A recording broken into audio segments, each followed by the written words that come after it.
Interesting.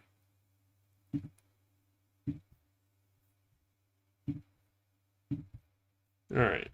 Okay. All right. Let's add these to the zoo.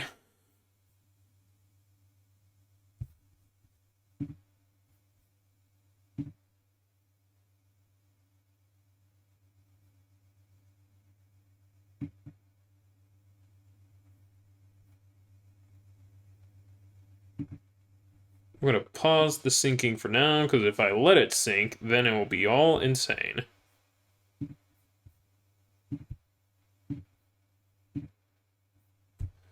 Did you dress up at all?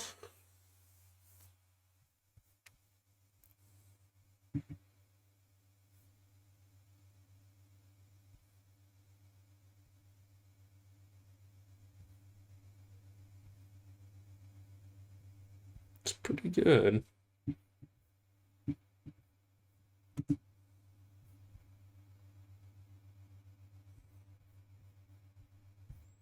We'll have to compare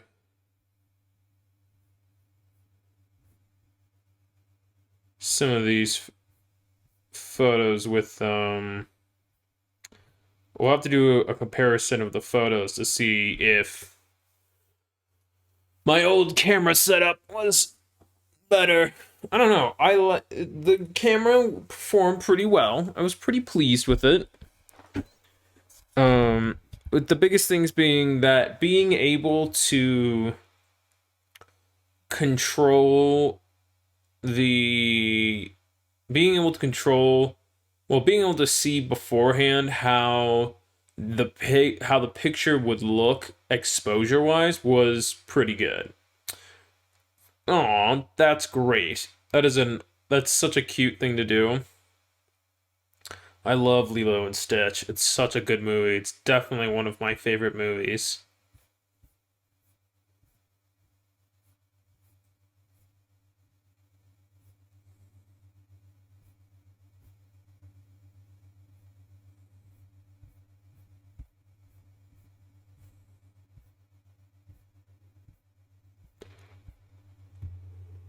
I'm tired. It's definitely going to be a very chill stream today.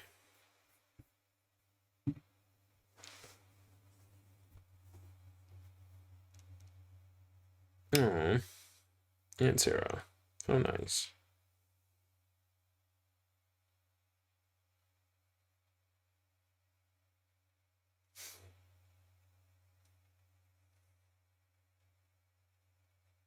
Oh, the Jordan goes. Oh, one of my best friends has a son, and he dressed up as Master Chief. I'm loving it.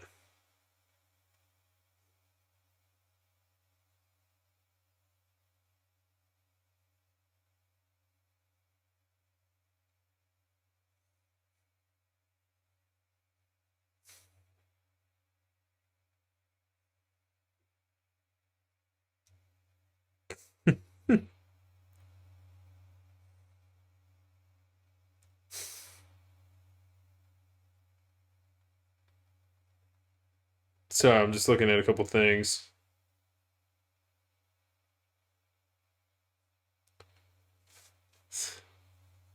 Oh, let's see. Did the Braves win today, or did they not win today? No, the Astros won. Well, it's one more game. All right, cool. It is fully loaded.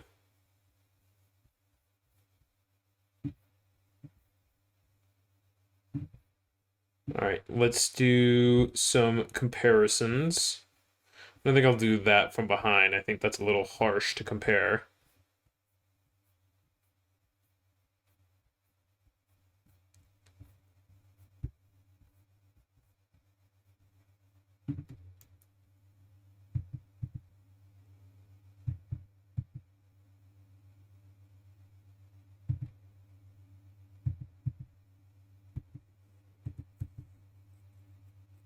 Is that the one that's like taking at like 8,000 frame? No, that was 1/100th. That was one that was taken at like 1/8,000th.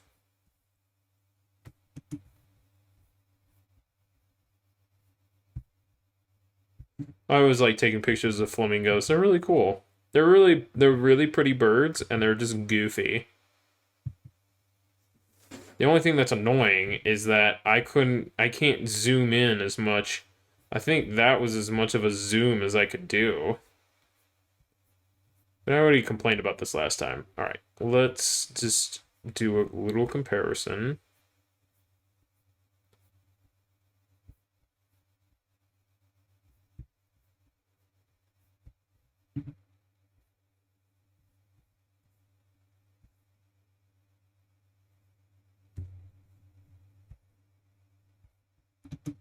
Interesting.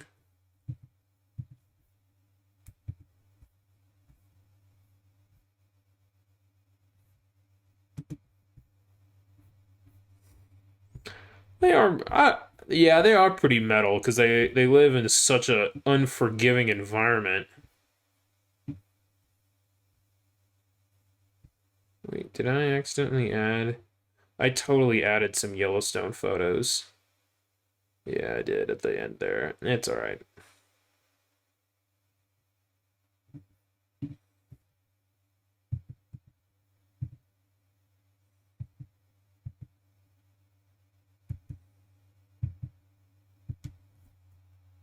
All right, let's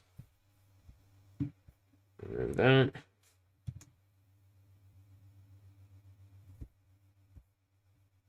That's pretty good. That's some pretty good detail right there.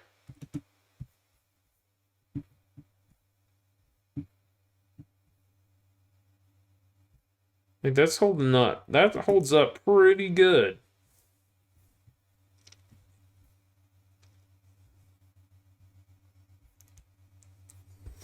The interesting thing is that flamingos are found in two different places. Um, they're found in both South. They're found in the Central and South America, and also in Africa and Southern Europe. It's very like how they got on each end is pretty interesting. This was me when I was initially testing everything.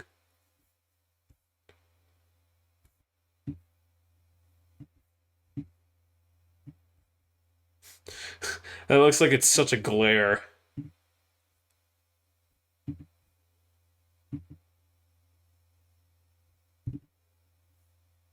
I think they might be, I don't know, are they fighting or is it, yeah, it's not like it's trying to regurgitate or anything.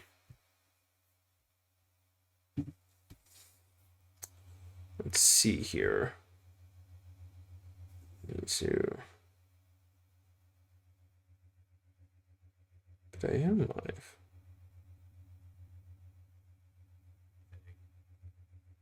Hold on.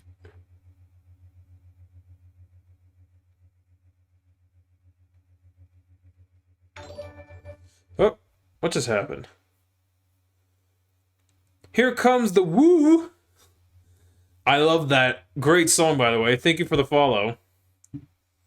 Now we've been on it now. Here comes the. That always is such a good view dashboard. Nope, that's not it.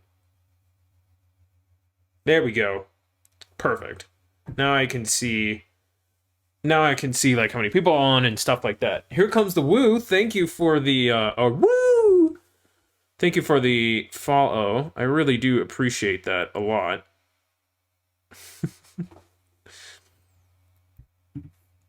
All right. Let's see. These are some photos coming from the Albuquerque Zoo. Some goddamn candy corn. It is Sark corn. Thank you for subbing. Here comes Woo. Now I know where I know you came from. You came from Sark's. Did you see it on the Discord?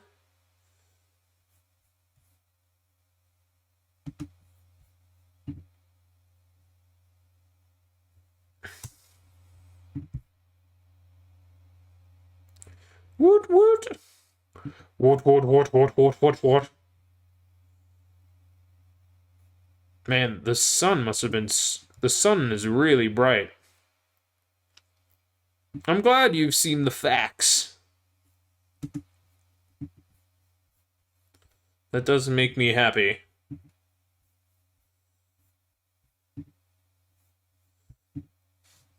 These are pretty cool flamingos. Man, I need to really...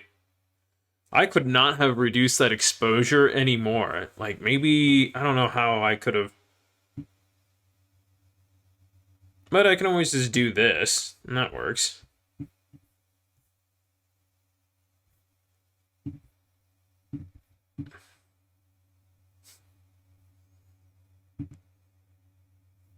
Because I think this one is... also 1 in 8,000.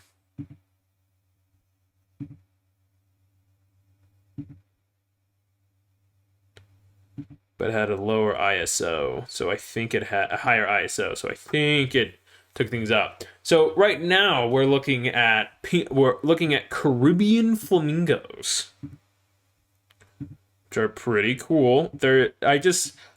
I always like flamingos. I just think they're very cool. Do I have any in mid feed? Kind of, but I'm pretty sure that one's at 100. Nope, that one was pretty high. I had a new camera, so I was busting it out. All right, open sounds good. Well, I've got Here Comes the Woo. So I'm gonna be really exaggerating like that every time because it's fun saying woo. All right, that's like too much weight. Can I reduce the exposure and keep the detail? Not really. Once you're kind of there, once you've overexposed like that, it's a bit much. I like that photo too.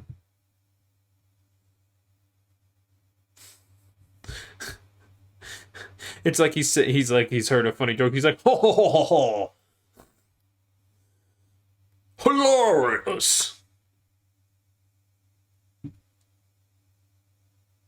So, Here Comes the Woo. Don't know if you were here before, but kind of a little, maybe part, not a well, it's something that people don't really realize, but flamingos are actually very widespread across the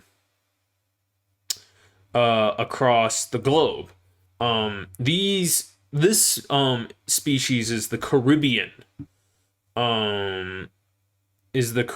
flamingo, which is and so they're found obviously in the Caribbean but also in South America, and a number of them live in the Andes Mountains, and they live in soda lakes. Excuse me.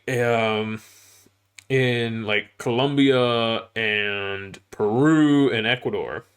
They even are found on the Galapagos Islands, which are pretty far away from the mainland. Let me show you where the Galapagos are. Galapagos. I have seen them. I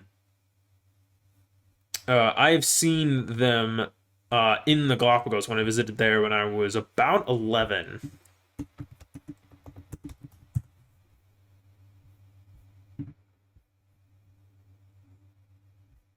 So here they are from the mainland, and it's pretty, I mean, it's no short distance away. It's pretty far. It's probably 300 to 400 miles off the coast. So the fact that anything like that made it there. But here's the weird thing: is like, how did flamingos even get to the Americas? Because flamingos also live in Africa. Caribbean flamingos. The American flamingo.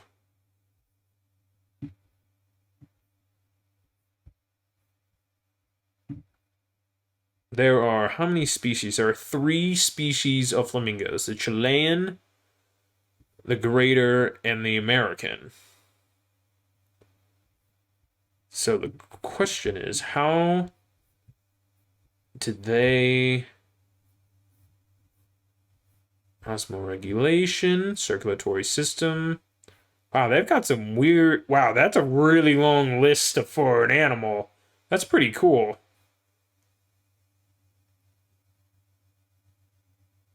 Okay, that makes sense. Migration.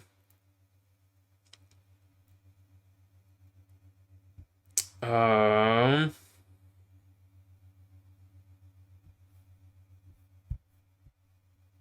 Nothing about their evolution.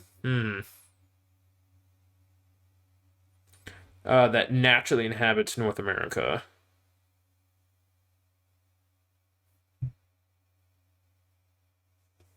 Interesting. Wonder what makes them different from the other species. Interesting. Flamingos can be very cool. Well, they are very cool. Not they can be, they just are cool.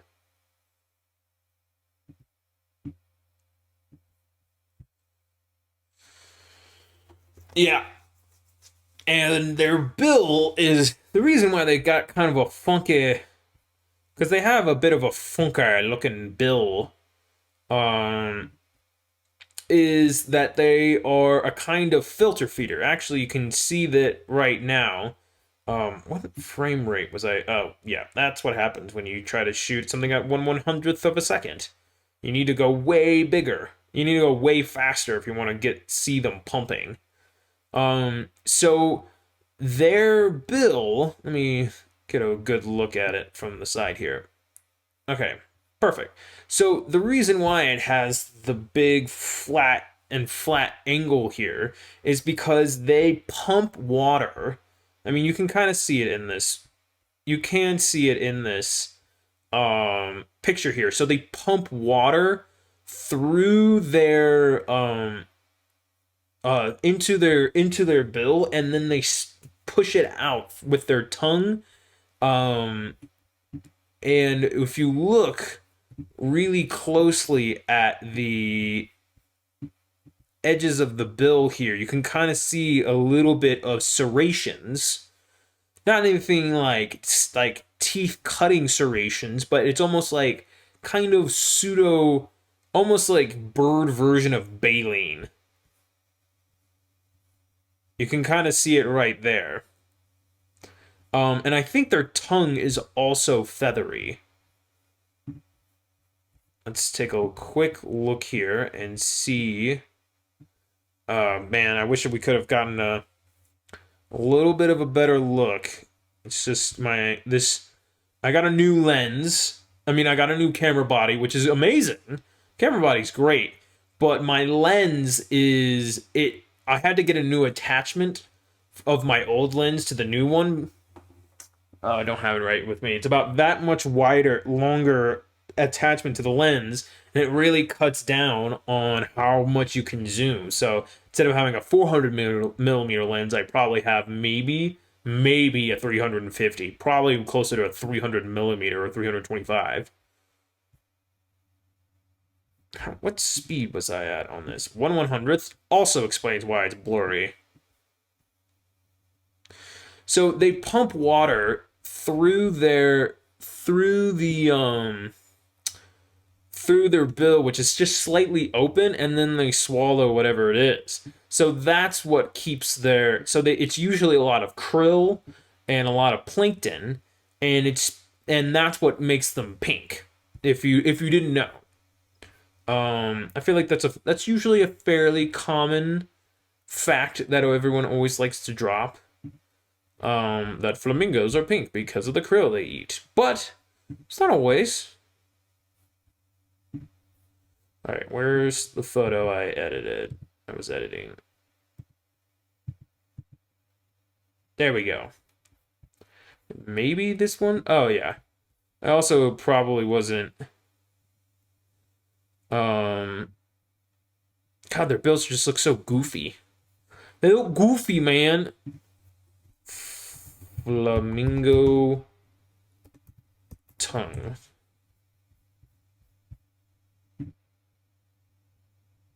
Oh, I guess the flamingo's tongue is A snail.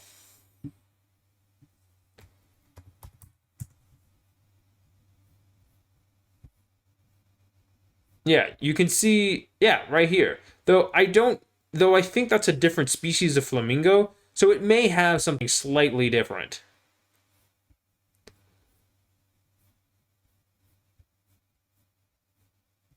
But that's a pretty good. The laminae. Maybe that's what it's called.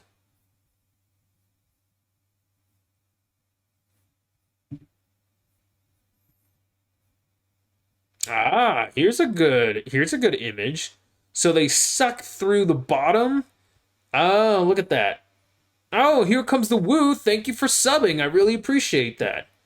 And that adds $5 to Slap Chop. And then another 5 to the beard goal.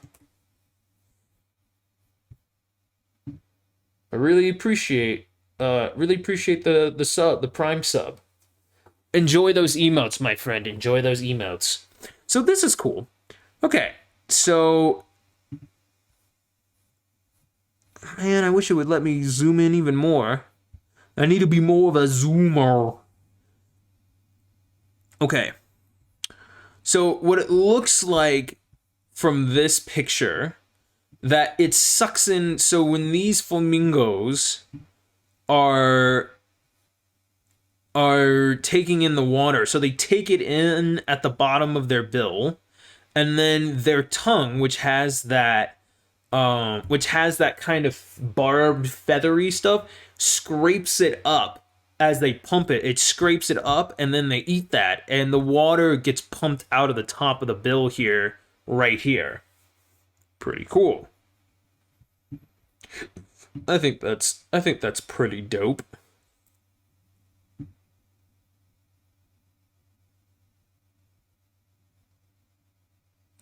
Yeah, I think I'll lower the darkness there.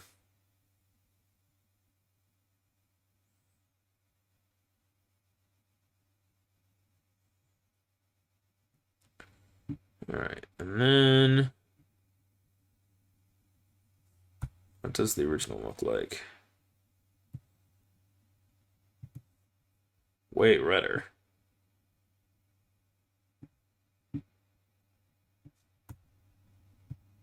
Okay, that's not as crazy extreme. That red was like a little bit too much. Maybe their leg. I think their leg is pretty good.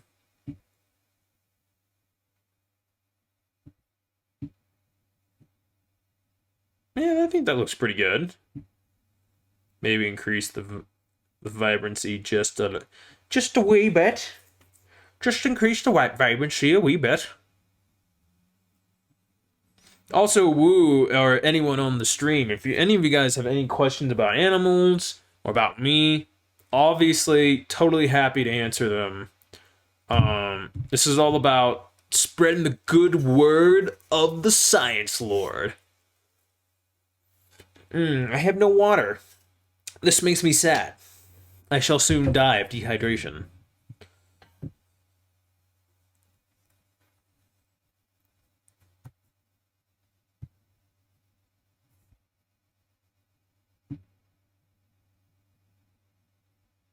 Yeah, that's pretty good. Yeah, I'm pretty happy with that.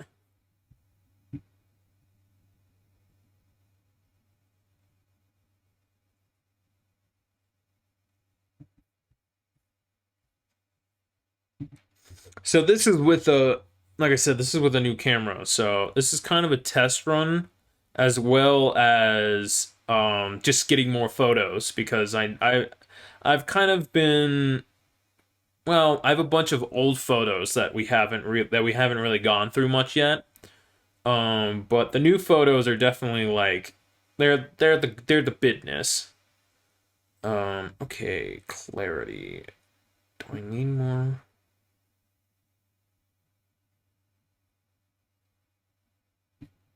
It's pretty good.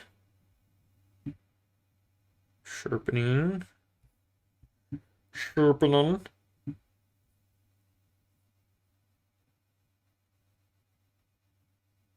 Alright, and then reduce that just a wee bit. If you're not a big photography person, here comes the woo. One of the big things you need to avoid is when you get all these little pixels here, if you start really seeing them, if the background starts becoming more like this instead of a smooth back, like usually some, like, if it looks like this is a little bit better normally than it looking like this, because then if you do that, it gets all weird and grainy. And so you want to try and just, you need to try and just adjust it just enough. And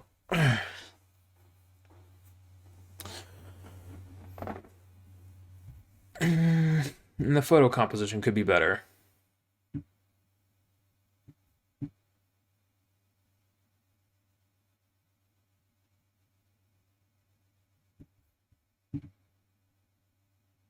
Yeah, that looks pretty good.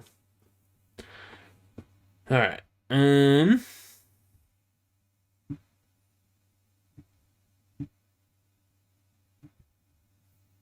All right, and then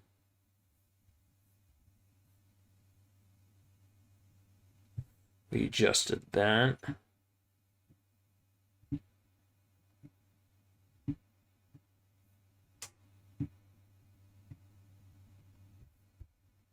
That looks pretty good. Let's save that. I need to go to edited zoo photos. Perfect. I win. Perfect. Woo, did you have a good Halloween? Did you do anything fun or just chilled?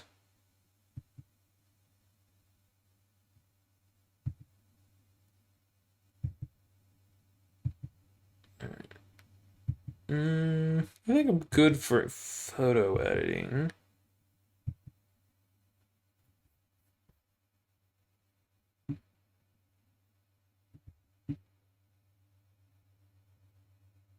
Alright, that looks pretty good. Yeah, I get that. Did you dress up at all? Alright, we're gonna do flamingo physiology. Cool. It's fun. That's always fun to do.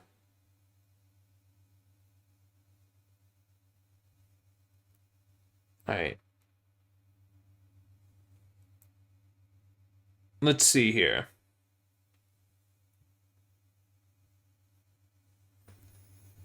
The population dynamics on Bonaire. The blood carotenoid levels. I let my kiddos have all the fun. Though they're all a bit older now. Yeah. It's fun. What games did you play? Let's see if this book seems all fancy. Inverted wing salute.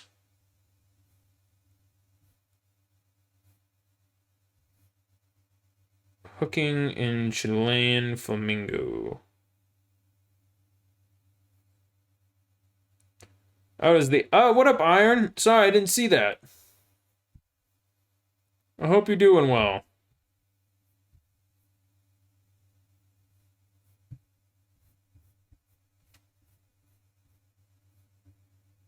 Heroes of the Storm. I don't remember what Heroes of the Storm are.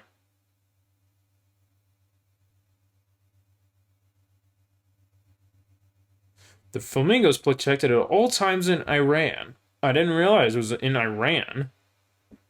Interesting.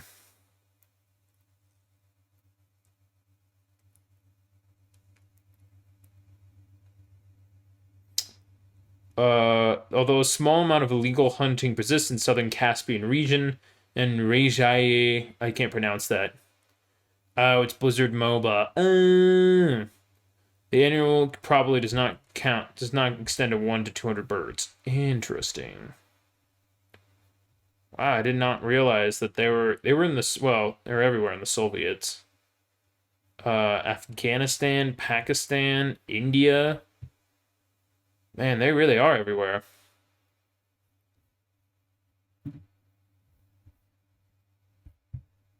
Let's see. Is there anything new and interesting in the last couple of years?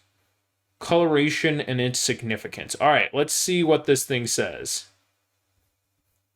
Let's look at the abstract. Adults of all 6 flamingo species have rosy plumages. The flamingos acquire carotenoid pigments that tinge their plumage from their diets, and are also able to metabolize those pigments into others. Cool. Habitat characteristics and carotenoid pigments. Carotenoids are often used, if I remember correctly, they're often used, they're an important kind of molecule for a lot of immune system stuff, and a lot of bird feathers have this pigment in it, and it's usually to show how healthy you are because it's part of how of a functioning immune system. You can't really cheat it. If you tried to cheat and show more plumage, show it all in your plumage and none in your body, then that would be a problem, because then you would have no immune system, and so you'd just immediately get sick and die. So it's called an honest indicator. Well, let's see here. The main function of the coloration in adults is signaling their parental capability in order to be chosen as mating partners. The secondary function is signaling the status at foraging sites. Interesting. There are seasonal variations in plumage color, which may be related to the use of makeup. Indeed, greater flamingos use cosmetic coloration on their feathers as a signal amplifier. Really? They put more pink on their feathers? How do they even do that? Oh, we're gonna have to look into this. For which they use ribhiol secretions pigmented with carotenoids. Oh, so I guess there's a pigment.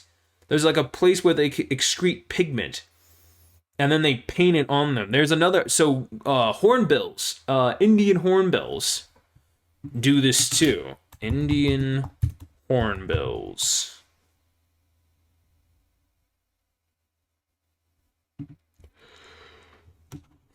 In their species, females are more brightly colored than males. In contrast to that of adults, the plumage and bare parts of chicks and juveniles are brown due to melanin, a pigment that may confer the feathers and bare parts more resistant to abrasion as well as thermal advantages. Future studies should show whether 1, there are sexual difference colorations in all species, 2, cosmetic coloration used by all species. Interesting. So it might be carotenoids, puna, and this is the American.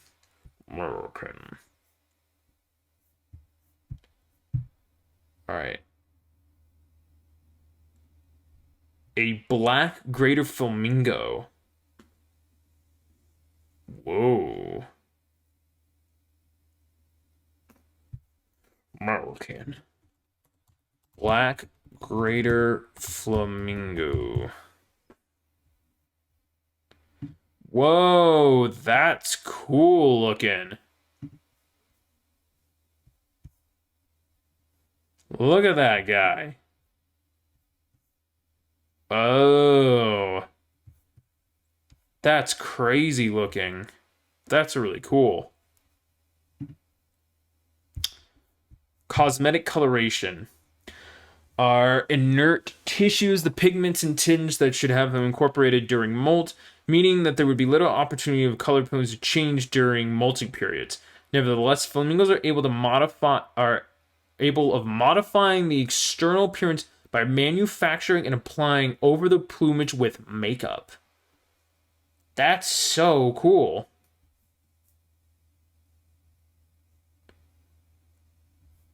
Interesting.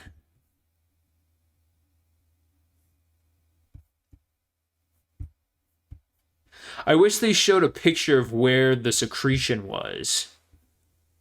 Um, uh, greater flamingo, uh, color glands.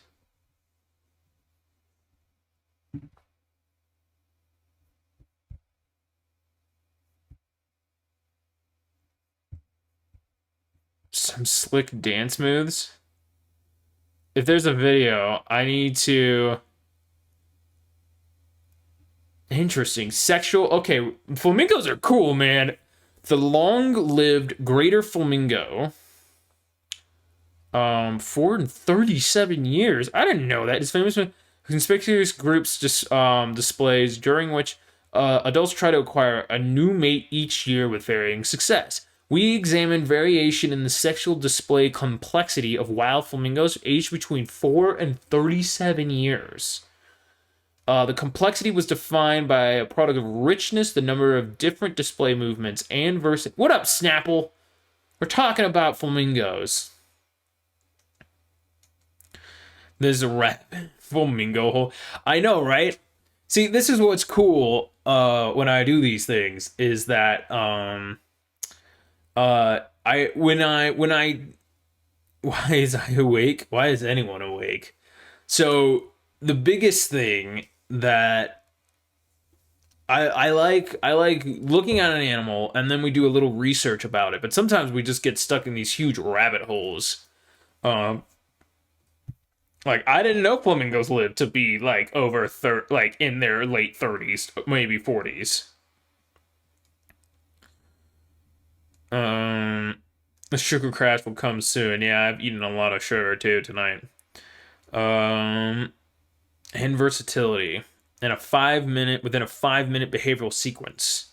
In both sexes, date in the pairing sequence had a linear and possible in the pairing season positive effect on SDC, where age had a quadratic effect. Whoa, that's like exponential. So it goes like woo. So increasing until about age 20 and declining afterwards. Better explaining pairing patterns than age. Interesting. And positively influenced in probability of becoming a breeder. Our results thus support the idea that is an honest signal of individual quality and further suggests that senescence in display could be an overlooked aspect of reproductive decline in a species with no or weak pair bonding. Fucking rad. Yeah, so there's some of the displays. Come on. Ooh, that's nice. These are nice graphs. So you can see, oh, this is a really sweet graph. So you can see that once you hit about 20, you go up, you peak at your kind of complexity of displays at about 20, and then it goes back down very, very symmetrically. Being dad with older kids, I can't tax candy anymore. Oh my god, we used to try and hide our candy from my dad to avoid the dad tax. Observed breeding, not observed breeding. Interesting. So you had to score. So those who bred had a score of about 60, while those who didn't had a score of about 40. This is a cool ass paper. This is really cool. Mean age difference between mates was about 8 years, but could range up to 13.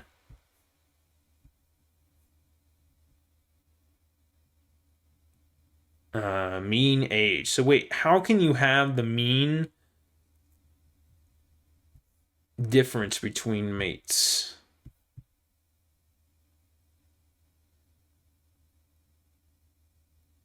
So this was showing like if you just looked at okay. Oh no, don't grade my breeding. Um so here's okay. So here was the range for here was the range for for a mean age difference between mates. But it turns out it's way so the mean is about 8 years, but that mean is way smaller when you look at the display complexity between mates. Oh, okay. Of improved motor performance with increasing age, following by a period of senescence. This is, to the best of our knowledge, the first evidence for senescence affecting a sexual motor display. It is, however, in accordance with some previous results between age and sexual display. For instance, quadratic relationships between lek attendants. A lek is when all the males go to a single point, and they don't really have a territory, but they have a little a little 2 foot by 2 foot plot of land that they control, and the females kind of go through and shop for the best male. He's a Sark guy. He's all good. A quadratic in lek attendance, but not fighting rate or distance from the center of lek, and age between male black grouse. Yeah, Snapple, use those emotes. Here comes the Woo, just subbed tonight, and thus gets the and thus has gotten access to them as well. That age likely reflects reproductive senescence in wild flamingos. Alternatively, old birds might be more experienced at successfully acquiring a reproductive partner, and a lower SDC could simply correspond to a modulation of their investment in sexual display.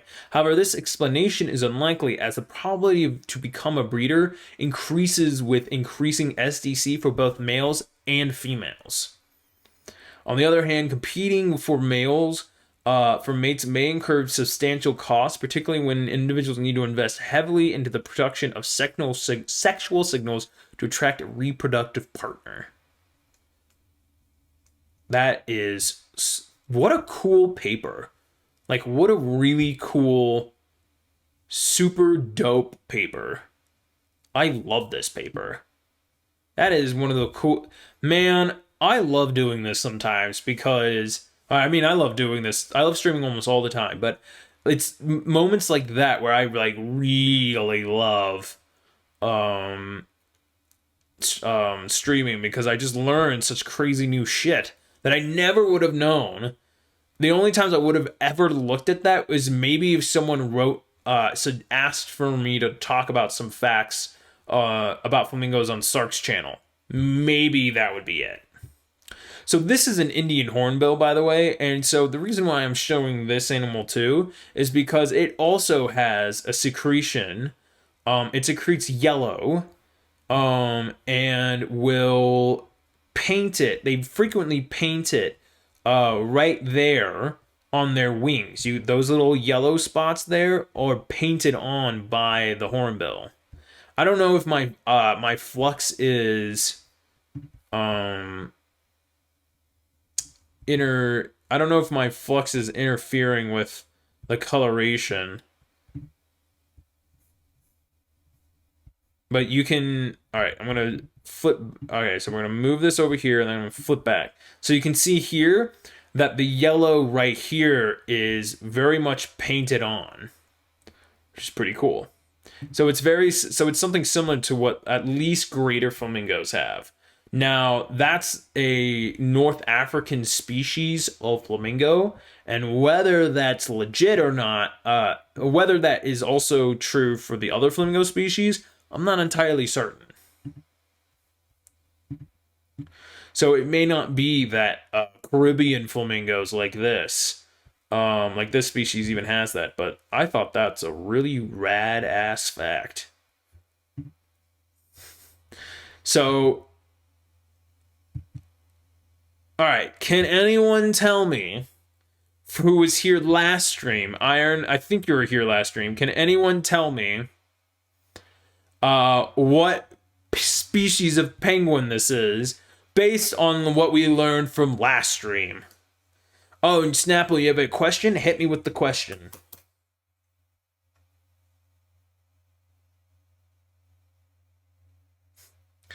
It's not Rockhopper, it's a fucking macaroni. And that's because we watched we googled this really terrible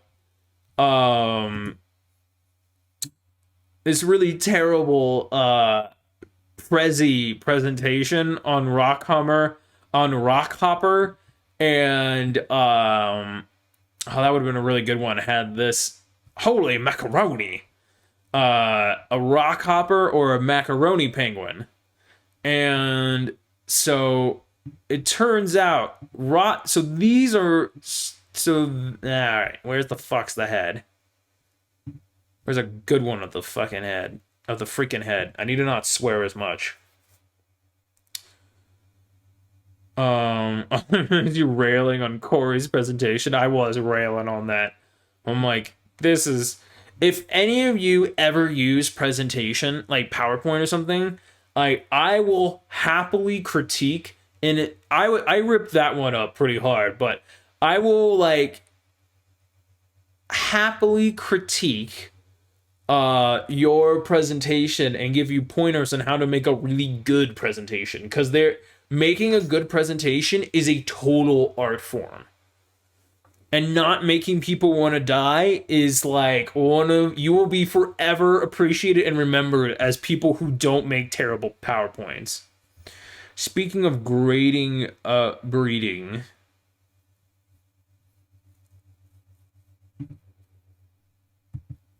but so this is a macaroni penguin. While you're typing it up, Snapple, I'll keep talking about it. So this is a macaroni penguin because, well, for one, the bill's different. The bill's a lot like thicker, and the kind of the eyebrow feathers are not as long, and they they go across. They basically have a unibrow of it, and it's not nearly as long as a rockhopper. A rockhopper's is almost twice as long. Their yellow feathers are almost twice as long as a macaroni.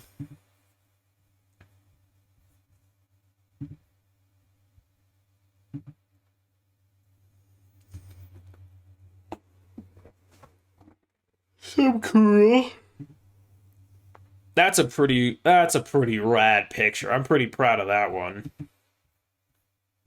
You can see the areas where there's still air in the feathers. And that the water hasn't totally reached yet. Penguin feathers are really thick.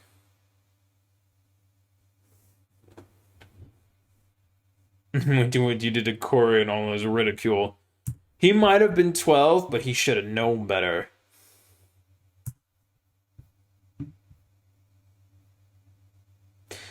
I think that these are Gen 2s. These are Gen 2 penguins, not chin straps. Chin straps have little itty bitty.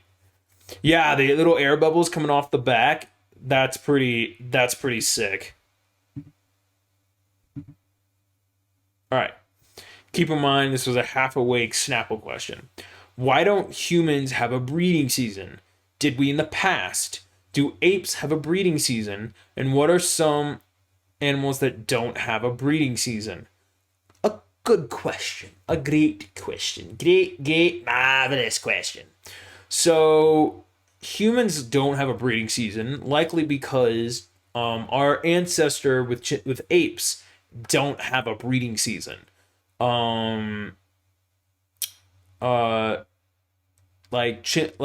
Chimpanzees, which are, no, that's a great question. I'm not docking it at all. I think that's a fantastic question.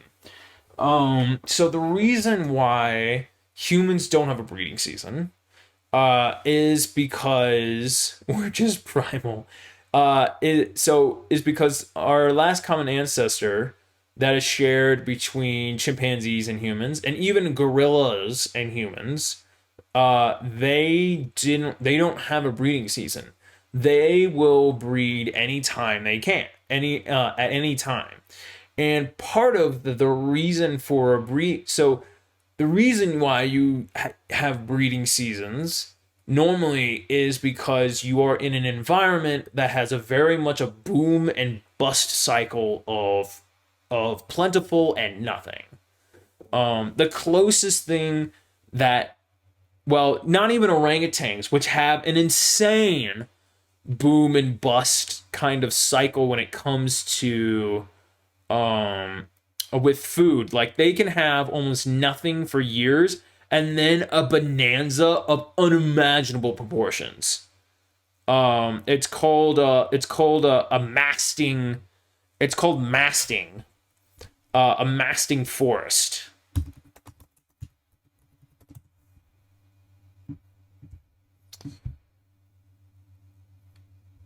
Is the irregular, periodic, synchronous production. That is a lot. Oh, that is a lot of big words there. It is an irregular, periodic, synchronous production of large seed crops and perennial plants. So basically, it's unpredictable. Yes, so oak trees can do that. I mean, oak trees produce a lot of food. Oak trees produce pretty reliable acorns every year, but some years they just produce all the oak trees produce acorns all at the same time within like a 2 week period.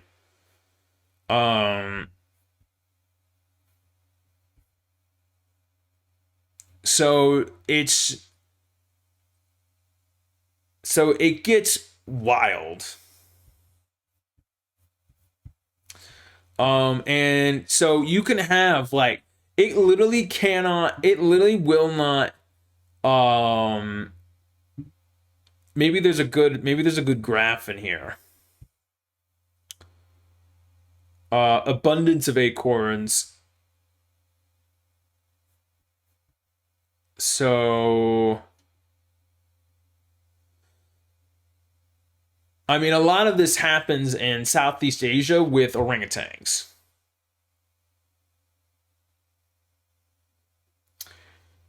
Yes. Well, that's a good question because I was literally thinking about how cicadas cicadas only come out they pupate for like 15 years. Well, I think one's like 13, the other one's 17 years, and then they come out of the ground. And if you have a 13 and a 17-year cicada year, then you'll have billions of them popping out once every like 200 years. It's insane. Hold on, my girlfriend is calling me.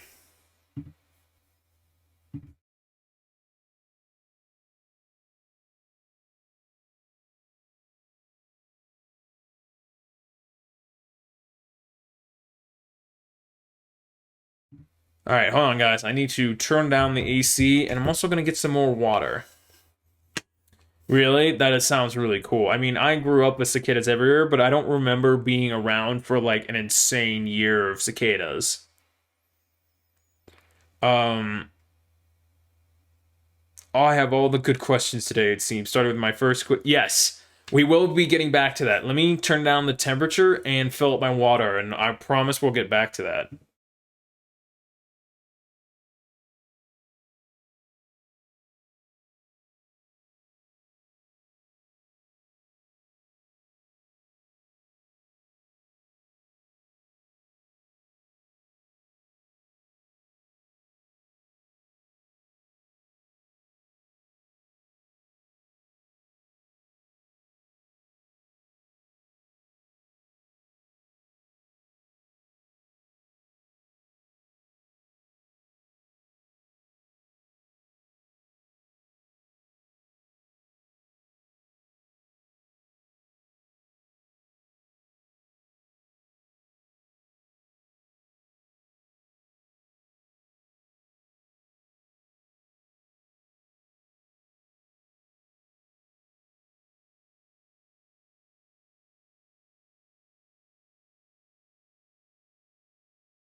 Okay, so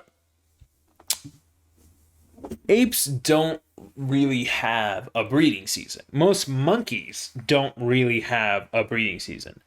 The closest thing that has a breeding season that I can think of off the top of my head are lemurs. Like, the ringtail lemurs have some of the strictest breeding seasons of any animal, where, like, the females are only fertile for 4 hours of the entire year. Something like that. I don't think monkeys have a breeding season. Monkeys with breed. Let me look. Let me check that.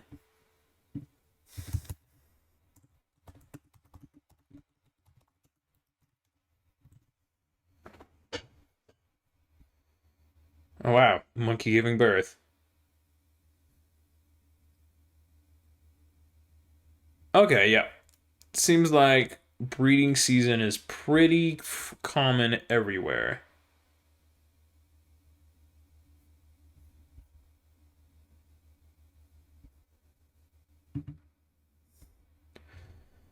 Imagine messing that one up. Maybe next year.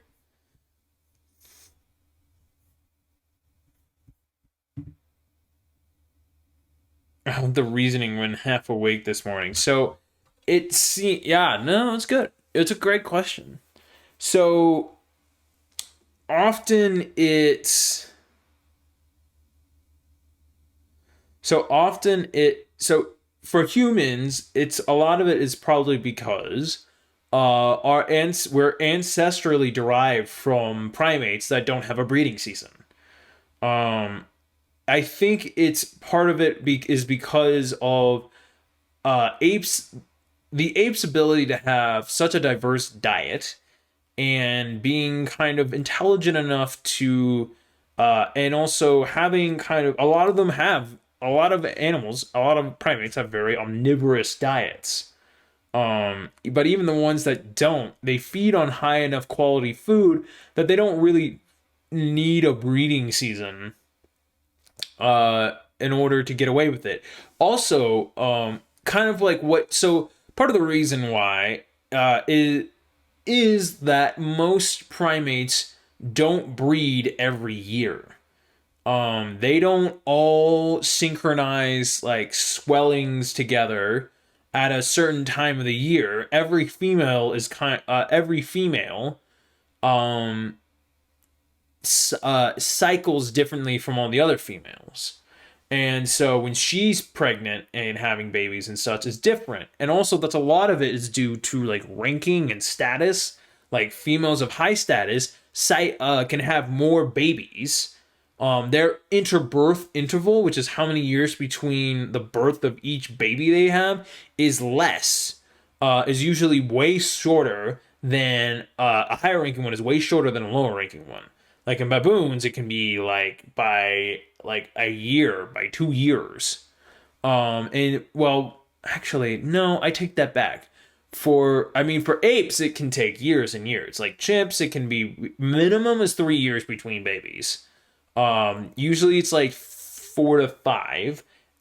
Orangutans have the longest interbirth intervals. They take up to 8 years before they have another baby, before they can even have another baby. It takes them 8 years. It's the longest interbirth interval of any animal known in the world. Humans have like babies once every year and a half, but it's not on a cyclical thing, especially in humans, because humans are so good at extracting resources from their environment that even as the seasons change, they're able to maintain a high enough caloric intake in order for women to have babies. What was really interesting, and this is actually a great example of trying to help a situation and making it worse because we don't understand our own biology. So people were trying to help people were trying to help women in like third world countries and really like in like drought prone areas like in Ethiopia and such, and try to help prevent malnutrition in children and in women.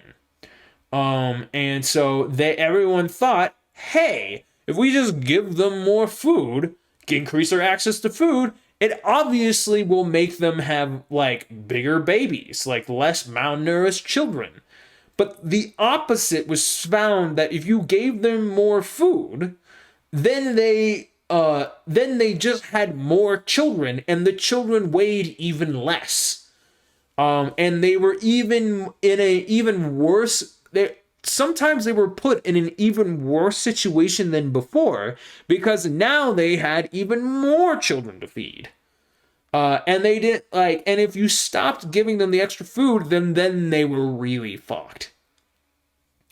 And so it showed that the more food you give to humans, to human women, you don't get bigger babies. You just shorten the interval between babies that they had.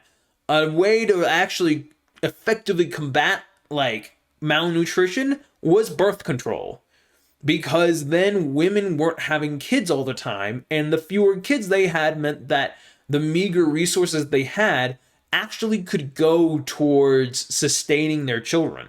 But because women weren't able to access birth control and like sexual health and that sort of thing, because women weren't able to have birth control, they couldn't control how many babies that they had, and thus couldn't control the food intake of anything, of their children. So by actually not giving them more food, but giving them access to birth control, you helped reduce malnutrition through a completely novel way, because if you just give people more food, they just have more babies. And that's just an evolutionary fact that policymakers did not compute with. That's a reason why evolutionary anthropology is actually a really critical area of research and understanding like human physiology.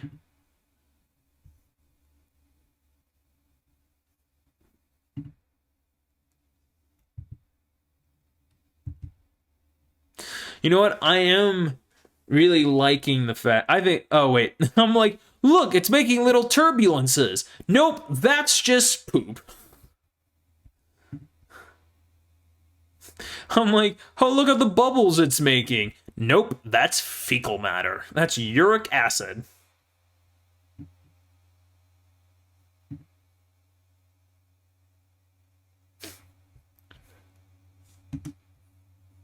You can kind of see that they have their little goggles on. That they have their clear nictitating membrane over their eyeballs.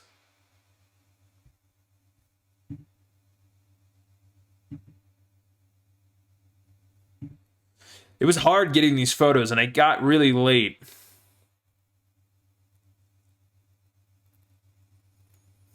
I try to answer most of the questions you throw at me. And if I don't know it, I try to learn enough about it.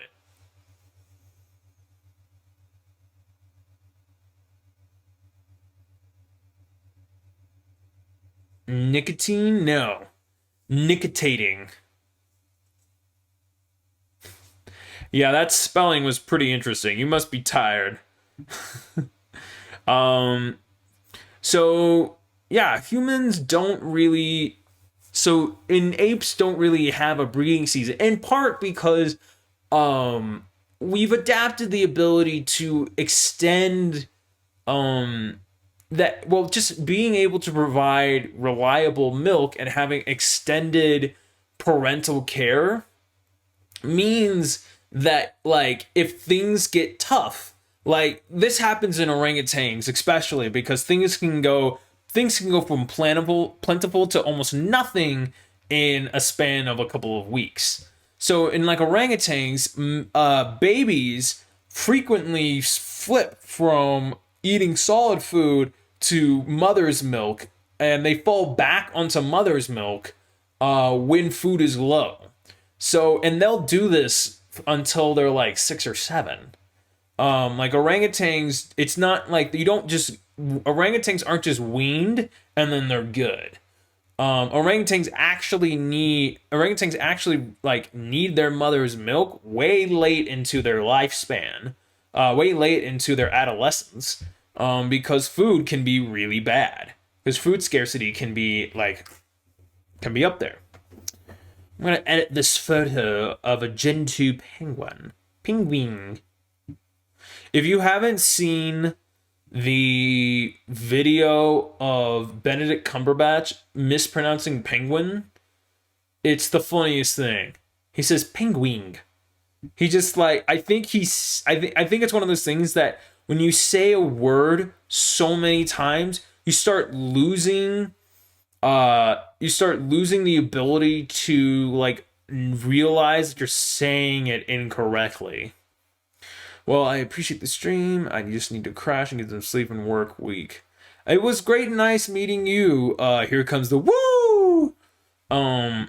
If you I stream mostly on Fridays, which is, when Sark streams, but I stream on those days too. It's really the only time I can stream. This is a very informal, I got lucky with a little bit of extra time stream. So this is not usual at all.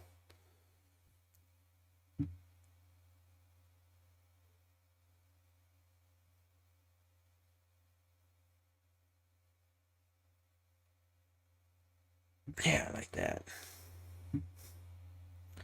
Yeah. Show that comradely love to each other.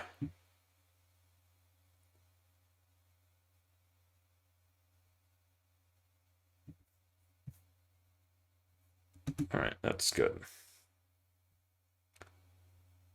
I'll look in the Discord and look for your notifications. Yeah, I mean, you can join my Discord here. Let me show you. Let me link my Discord because I always post there. CIA got you pushing too many pencils? Dylan, you son of a bitch. What's the matter? CIA got you pushing too many pencils?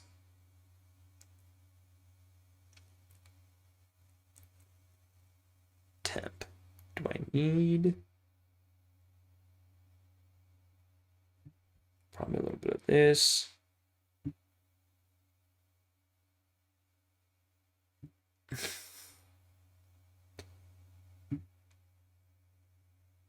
I like that their feet are like highlight yellow. I think that's pretty goofy. I like it. I think it's pretty cool.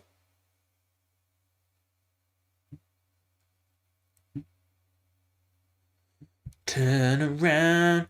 Na, na, na, na, na. That song's been stuck in my head all day.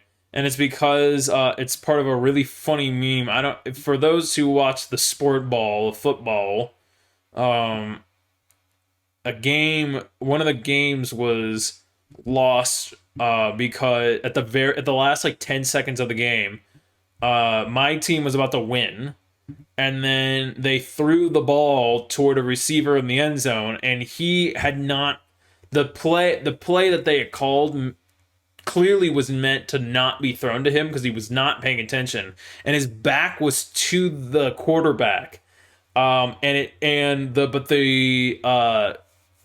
So I actually have really three teams. The Cowboys, because I have a friend on that team. The Falcons, which pains me because I have a really good friend on that team. And then the Cardinals, because my girlfriend is a fan. My girlfriend's always been a fan. So this was the Cardinals game. And so they threw it, and the cornerback, the defenseman, like it bounced off his hands, and he managed to pick it off in the last 10 seconds of the game, and they won. And it was totally terrible. But someone made a really funny meme of the song when the woman's like, everybody,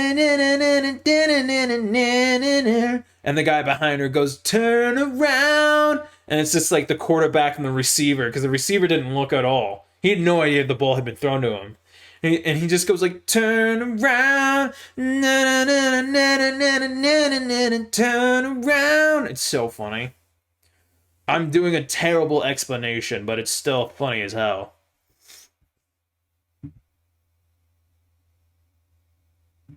All right, Snapple. Glad I could answer your question. get some sleep.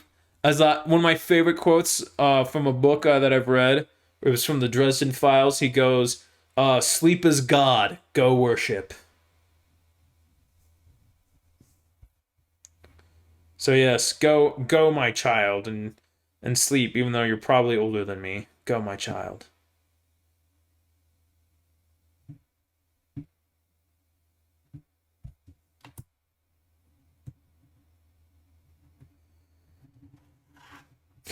The Dresden. I love the Dresden Files. I have been a hardcore fan since like 2011.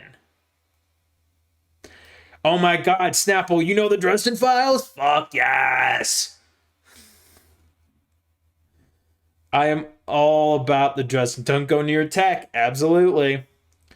I don't know if you've kept up with the series, but the last two he basically published his last two books within like 2 months of each other or something like that, or at the same, or maybe like at the same time, because they were kind of one story together, but it was such a big and over it was such a big thing that went down that he had to break it up into two books, kind of like how J.R. Tolkien had to break up Lord of the Rings into three. Pre 1945 Dresden or post? Neither. It's about a guy. His name is Harry Dresden, and he's a wizard. And he's the only wizard that you can find in the Yellow Pages. Whatever, history nerd. And it starts out as like a mostly just detective stuff. Um, Oh yeah, that shit was super fucked. The firebombing of Dresden is like one of the greatest like war crimes that's not been answered for. Like that shit's crazy. And we firebombed Tokyo too, which is nuts. Like we were really okay with just like setting shit on fire and just not caring who died. Like we're all mad at Hitler because he rocketed like London and stuff, but oh no. Oh yeah, they were worse. I'm not surprised because everything's made out of like rice paper. Literally, like buildings were made out of rice paper there. So I can imagine how bad that was. Um, we're like, oh, Hitler's bombing uh civilian like areas. What a monster. We go around and do the exact same thing. But people were way more okay with the Allies like really being like doing way more awful shit to the Japanese. It's true, war gets ugly real fast. To the Japanese than they were to the Germans. Like Germans really did not get rounded up and thrown into internment camps like the Japanese did. And because everyone was like, oh, there are some good Germans and then there are the Nazis. But in Japan, everyone was like, all Japan was bad. Yeah, I mean, the warrior mindset of like, you never get captured. Like the whole Bushido, I looked into the like, why were they so crazy? Like, why? And also, like, why were they so terrible to the prisoners of war? And it turns out it's because of a really corrupted version of the Bushido Code, which is like what a lot of like middle-aged white men are all about too, following the warrior Bushido Code. But the Bushido Code was for the samurais, and part of it was like you don't like surrendering. You don't ever surrender, and if you surrender, you're not a man. So in their view, that if you surrendered, you basically gave up all right to being a human. Um, right, that POWs are cowards, and you treat them as such, as like subhuman people, as not people, and it was really terrible. I mean, it's a really awful, like, just fucked up way of looking at it. I mean, and you like the clips of civilians on the islands jumping of Japanese civilians on the islands jumping off cliffs to their deaths was crazy. And I actually did a research paper in high school about the ethics of dropping the nuclear bomb in of dropping the nuclear bomb, and like, was it really necessary? Was it right? Like, we didn't need to bomb Germany to get it. Like, why did we have to bomb Japan? And what they show, would show, well, when you at the what you looked at the declassified, yeah, cliff jumping was so, yeah, it's terrible. So what, so doing digging in like in the declassified archives of like World War II and stuff, they showed that there was a massive invasion plan, like 10 times bigger than D-Day, going that was going to go down. That they were going to do this massive overland, this massive not overland, this massive amphibious assault onto Japan. And they looked at the loss of life from that, and they looked at how much would probably be lost from nuclear bombs, and they went with the bombs because, as horrible and everything as it was, Germany and Japan were just um uh Germany and Japan were just had two very different philosophies because of like the whole Bushido code and the indoctrination. Like the Germans were tough and stuck in and everything, but like the populace, a lot of the populace wasn't drinking the Kool-Aid. But in Japan, everyone, almost everyone was hardcore. Like, we will never surrender. You couldn't. I mean, the fact that like Japan had kamikazes should, and they knew this. This wasn't just some like guess, but they had like, it was just like it was an understanding by the time they had taken over the islands with all the Japanese, like all the islands that had been occupied by Japan. At the time they took all those islands and were ready to invade Japan, they knew how they worked. They knew how they fought to the last man, and they would take as many people out as they could with them. And so everyone was like the millions and millions of people that would probably die if we did the mainland invasion. If we did the mainland invasion versus like, I think it was like 300,000 that died in the bombings. I don't remember, but like the amount of, it was like an order of magnitude more death with the invasion than with the bombing, and so they went with the bombing, which was still like a horrific, unbelievably horrific thing that they did. But in my opinion, and I'm not like, I am super crazy liberal, but like I had to call, like in my research, I had to call a spade and been like, bombing the nuclear bomb was the right thing. Like it was the least terrible option of terrible options. What are you gonna do? Starve Japan out?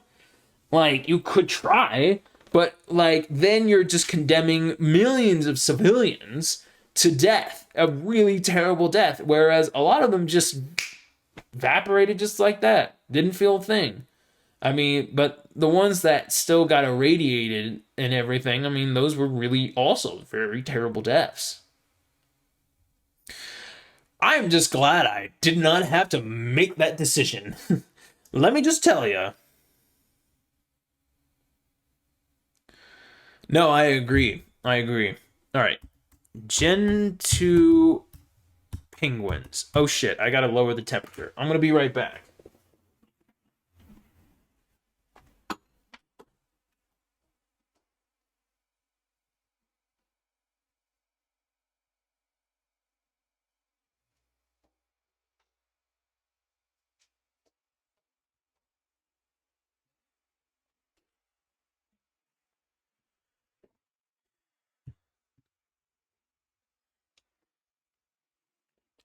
All right.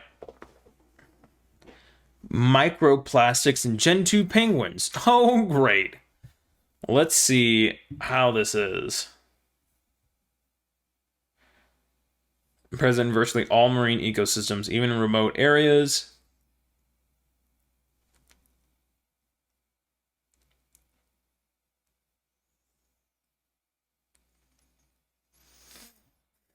until 80 penguins. 20% of the penguin stats contain microplastics consisting mainly of fibers and fragments with different polymer constructions. Ugh.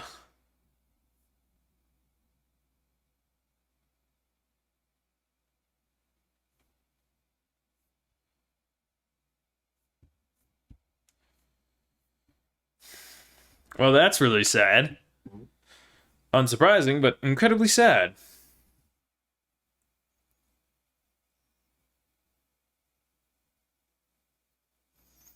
Factors keeping dive profiles in shape.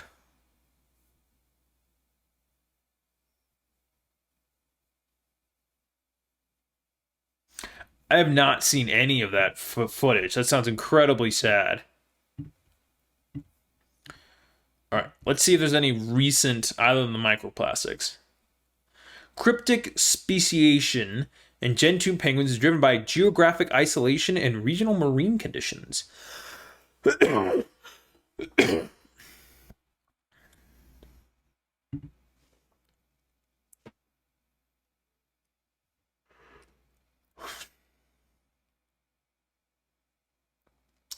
Yeah, that sounds so bad. All right.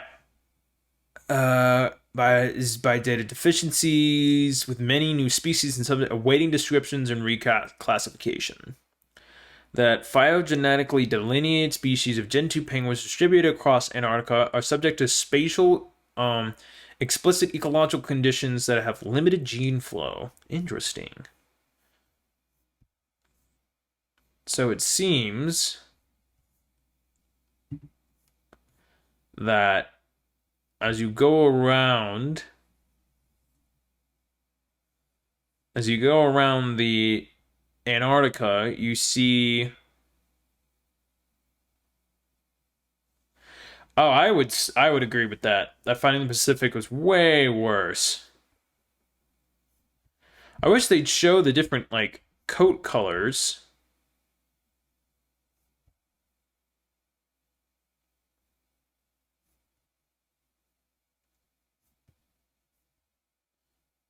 Wow, you really can. So this is something called a PCA model. And you can really see differences in the regionality of these species. That's crazy. Is there any got me started on a history rant. Well, we're gonna talk about Gen 2 penguins right now.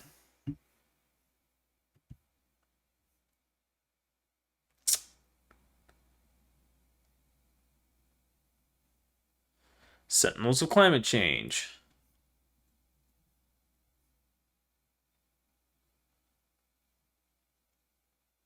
I don't really want to do super depressing things like climate change. I'm already depressed enough by climate change, like on a daily basis, that like I don't want to read about how like everything's being negatively affected. Affecting their thermoregulation and locomotion as well as sensory systems. Marine mammals have modified ears for improved underwater hearing. Underwater hearing in birds has been studying in a few species, but for the record-holding divers such as penguins, there are no detailed data. We played underwater noise bursts to Gen 2 penguins in a large tank at received sound pressure levels of between 120 decibels, 1 pascals RMS. Now, I don't know what that means. It's probably like at a certain volume and pressure, probably micropascals. The penguin showed graded reactions to the noise bursts, ranging from noise reactions at 100 decibels to strong reactions in more than 60% of the playbacks at 20 decibels per micropascal.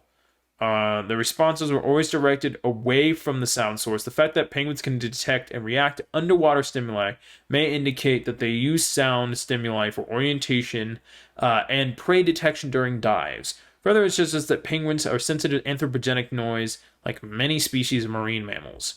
Of course, because the whales are going deaf. They literally are going deaf because our ships and stuff are so loud that they literally are going deaf. It's fun. That was okay. It wasn't like, oh, so cool.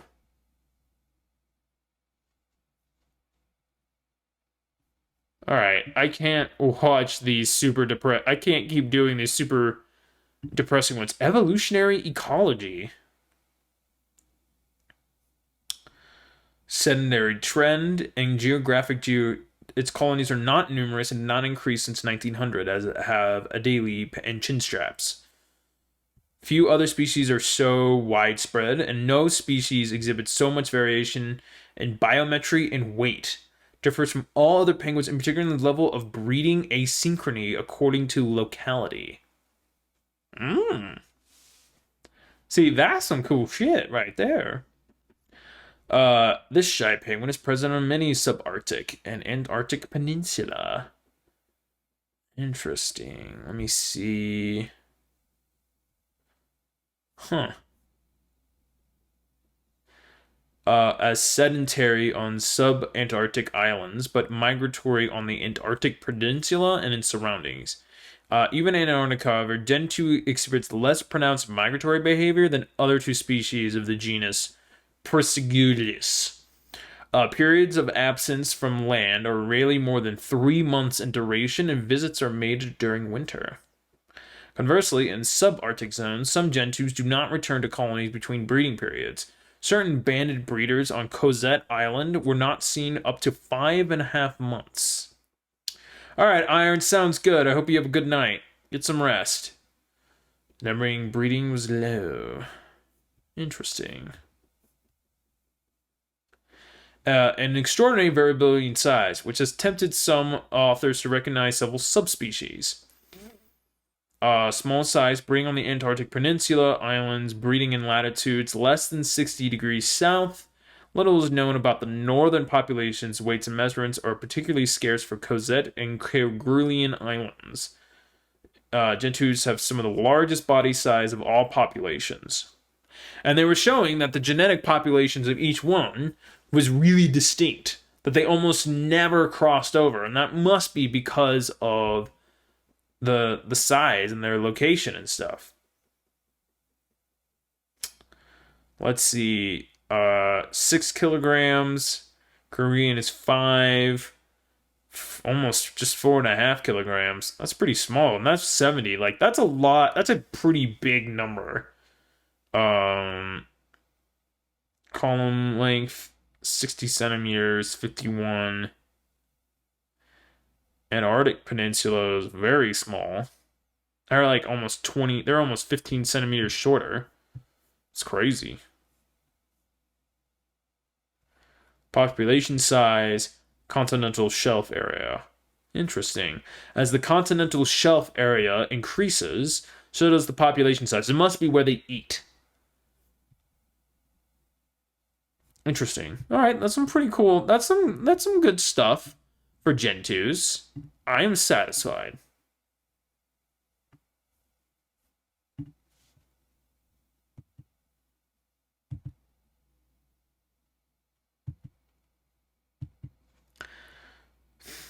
All right. Let's see. These were really pretty parrots. Man,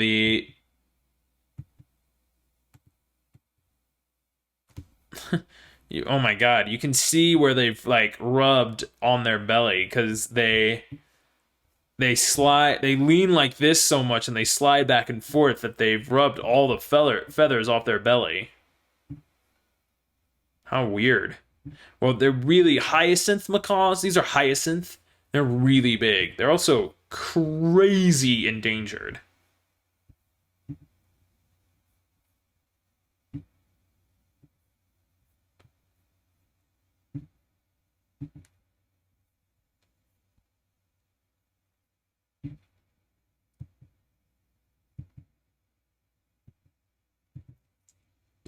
All right, let's delete this one. conure. A sun conure.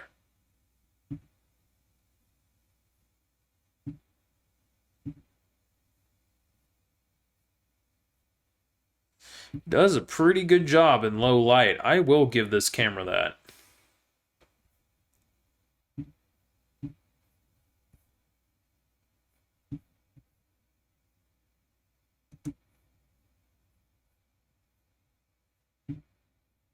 All right, let's see. Where do which, I know nothing about these parrots. They're probably in the parakeet family, my guess. Or they may be true parrots.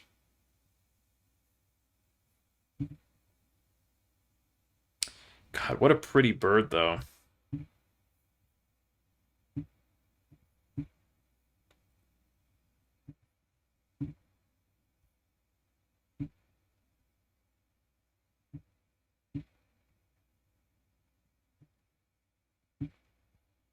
All right. Let's edit some of this photo, and then let's learn about these little bad boys. Or girls. I don't know.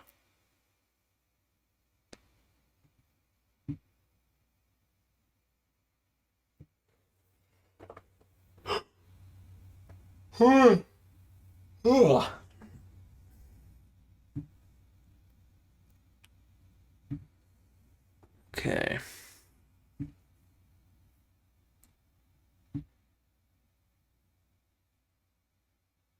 Oh, I forgot to hide, show shadow clipping, show highlight clipping. Okay. That seems like an awful lot of clipping. Yeah, but does anyone have any questions? I'm happy to answer some.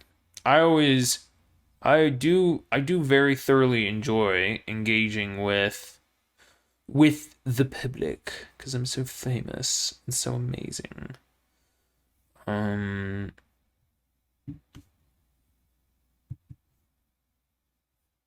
Let's see.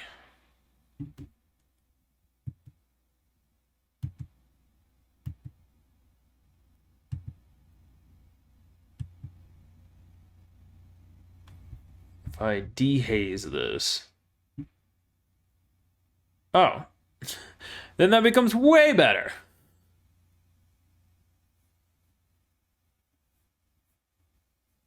They have crazy bills that just like crush everything.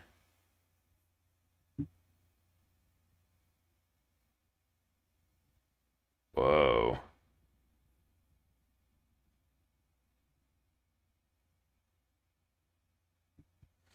All right, let's really reduce the blue here.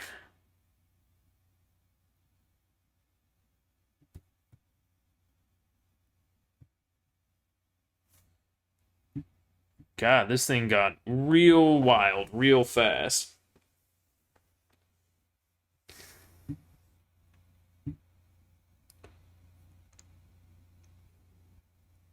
You know what? I think I'll edit this macaw.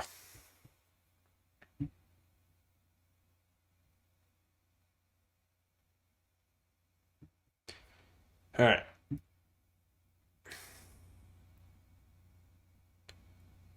I think that's pretty good. Increase the contrast a little bit. Oh, that's so much better than it was before. Highlights. Yeah, I can just reduce those shadows. All right, so we got that.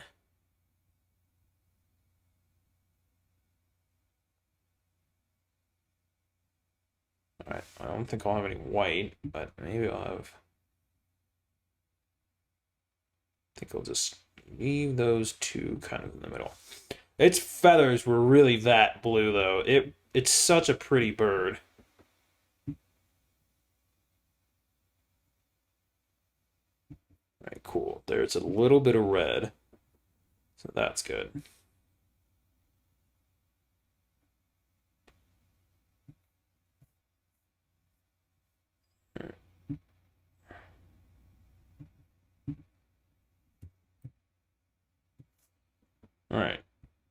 Maybe a little bit less than that. Increase that. Maybe reduce the shadowing a little bit. It's pretty good. So hyacinth macaws are like nutcrackers and stuff. I mean, look at how thick that bill is. I don't know if there's any. There's only like a couple. There's only like 1,000 in the wild, and there's a hyacinth subspecies that's extinct.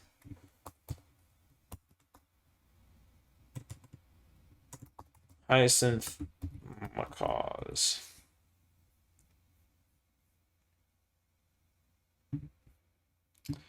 Don't know why you did that.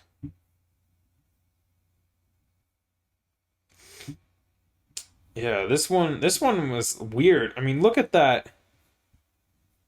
Um, look at the belly here. This one looks totally fine. And then when you look at the belly, maybe it's just really old. And probably doesn't fly a lot. But if you look here, then like its belly has been like the stick has rubbed off all the belly because it just climbs all over the place. A main predator is the Toko toucan. Produces large percent of the eggs. Whoa. Philornis. Ugh.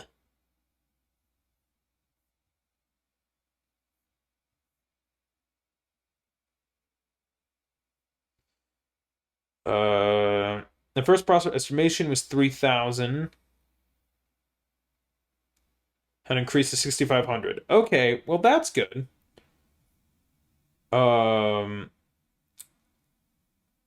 fund, the World Wildlife Fund claimed that in 2004, an estimated 10,000 birds have been taken from the wild in the 1980s, of which half were destined in the Brazilian market, and that the wild population had increased to 6,500.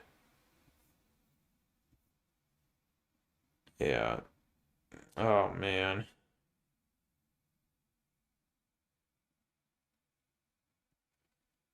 Yeah.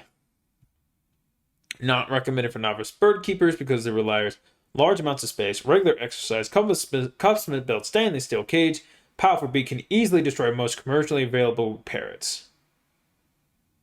What up, Ashwadell? I'm glad you're able to catch a stream. That makes me happy. Ashwadell.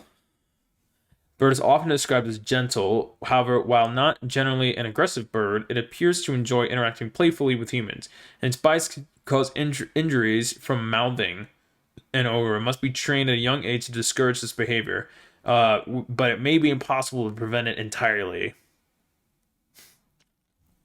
Oh man, that sucks that you're like up at a wacky time. That's not fun. They're really big birds though. But they only weigh like a kilogram. The largest parrot by length in the world is 1 meter from tip of tail to the top of its head and weighs about 3 pounds and with a wingspan of about 15 to 16 inches long. That's actually really tiny wingspan. Maybe that's like each wing. There's no way it has like a less than a foot wingspan. Oh, each wing is 16 inches long. Okay. That makes it way more understanding. Composed of nuts, palm nuts. Strawberry can even crack coconuts and large Brazil nuts and macadamia nuts. Brazil nuts are, for those who don't know, Brazil nuts are like one of the hardest nuts in the world. They're insanely hard. And they require really specialized gear. Like there's a rodent called the agouti, which is specialized in eating nuts. They'll listen for nuts falling from the trees, and then they go up and they chisel a little hole in it to the point that they can get the kernel inside. Also, Brazil nuts are some of the most radioactive nuts in the world. They have a large. They have. They're grown. The soil in which they grow has a high levels of iridium, if I remember correctly.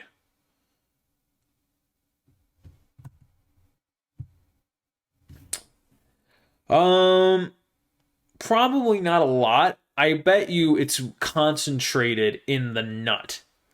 Um, I'm pretty sure that's what it is that it's concentrated in the nut rather than anything else. Weird that if you put it on zero vibrance, the yellow of the fruit in its eye is still like um it's still there. Kind of cool. Now that's no color. It's pretty cool.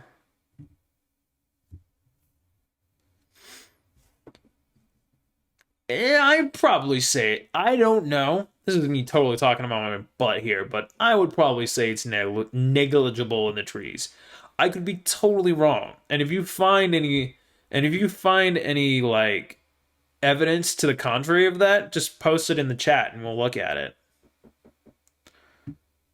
Like, I admit when I'm wrong, because there's nothing I despise more than having misinformation. I don't like in arguments and stuff, I don't care about being like right as in like I'm right, you're wrong, F the truth. I'm like, this is the truth. And like if I'm shown that like factually this is incorrect, then I'm like, all right, you're right. But part of the problem of me is that I always think I'm right. So I always argue. Okay. Water's good.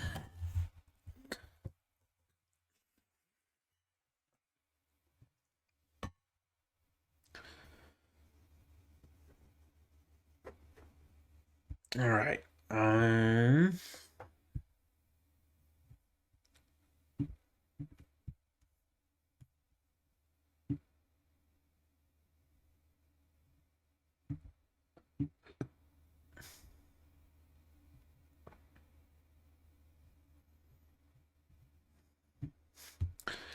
Um, the fact says difference is easy to accept. If emotional feelings differ, that's so true.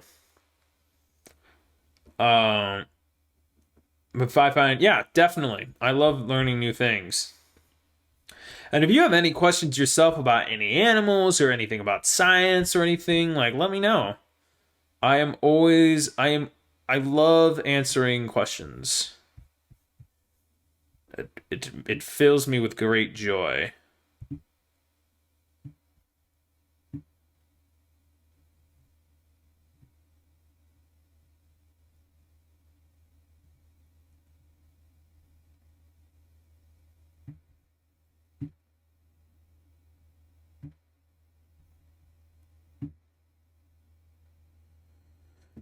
So I'm not sure if I'll be of much use.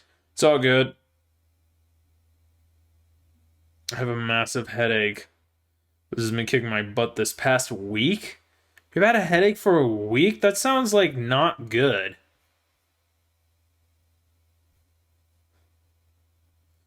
Like, that sounds really bad. Oh, head cold. Oh, okay. Well, that sucks. All right. If you say head cold, are you British? Also, guessing timing, are you like British or from a Europe, a British, a post British colony?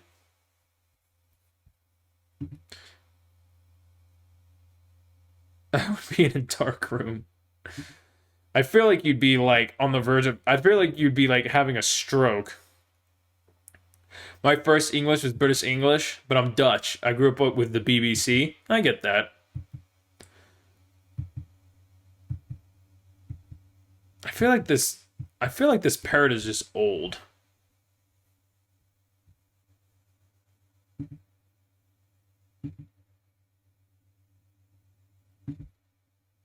It's probably a very well taken care of parrot. It's probably very well loved. So I took these pictures today, because I was trying out my new camera. It just did a pretty good job. I'm pretty pleased with it. Yeah, I was at the Albuquerque Zoo.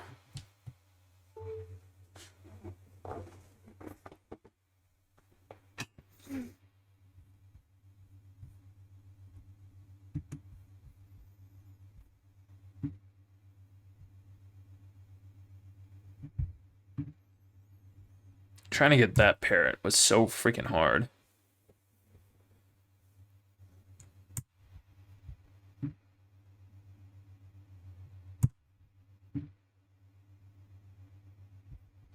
Then I sharpened up.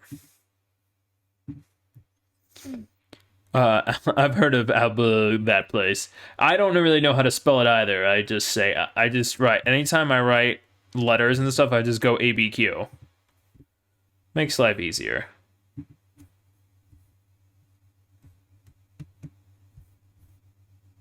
That's pretty good.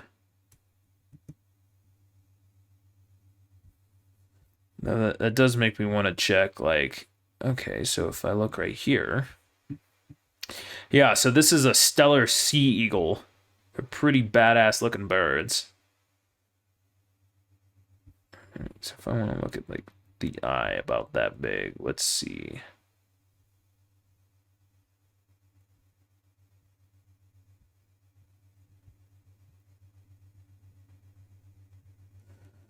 So the blue spots are so that's my computer showing highlighting pixels that are completely black and completely white.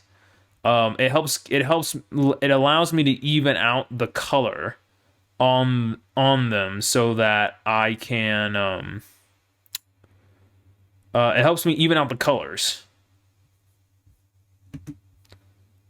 So that I have a full spread on the birds.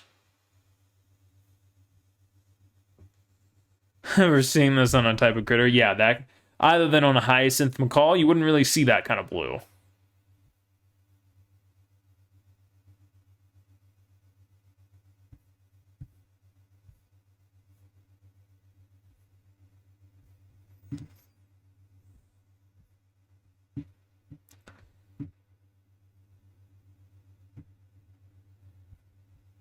Alright, it's because this is another one. I took this with my old camera.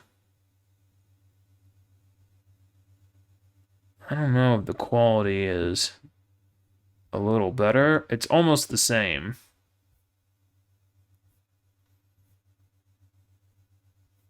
Stellar Jays. Oh yeah.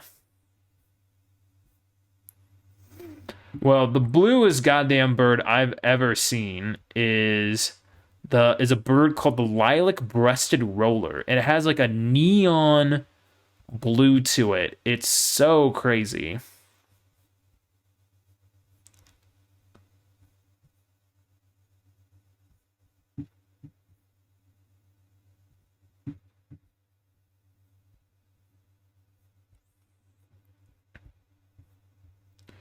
Yes. That is the exact name of it.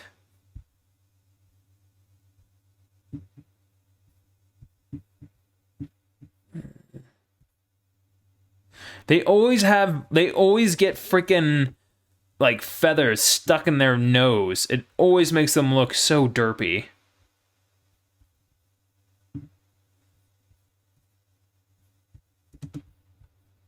What at what level? Jeez. This must have been so bright that the camera couldn't like handle it. That is something that's a little annoying. Are they related to bee eaters? I don't know. Let's look. Lilac-breasted rollers.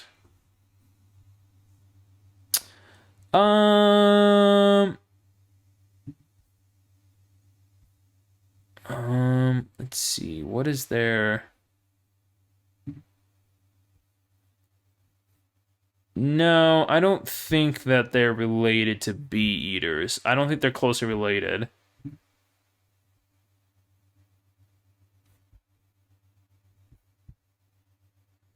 Yeah, they're not super closely related to bee eaters. Oh, okay, cool.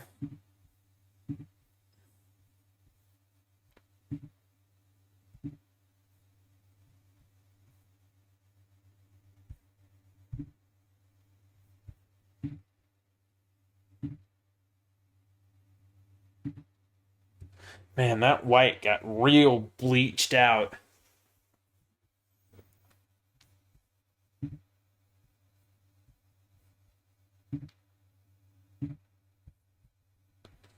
This angle, it didn't. Which is weird because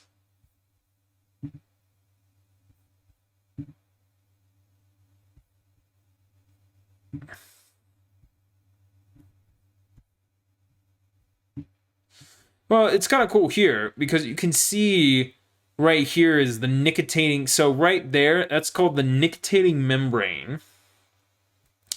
And it covers, it's a third eyelid that goes like this and covers the eyelid. It's protective. But you can see, they can still see through it. Because you can still see right there is the eyeball. So they always would win in a staring contest. I think lizards have a nictitating membrane. I think some do.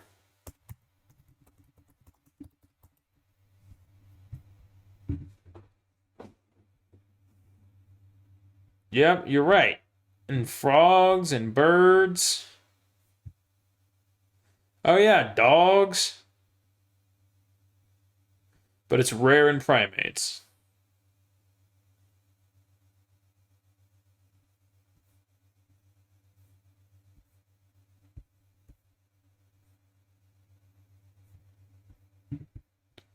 It's just not seen in humans. Yes, cats definitely have a nictitating membrane. You're right. I mean, that's holding up pretty well.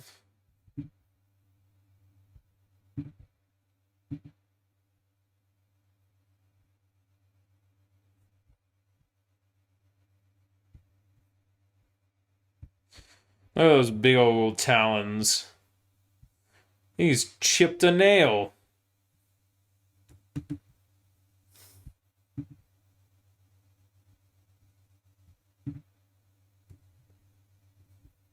This guy was like strutting over, but this is the second time I've seen like feathers, or I don't know what this is, but it gets stuck in their nasal passages.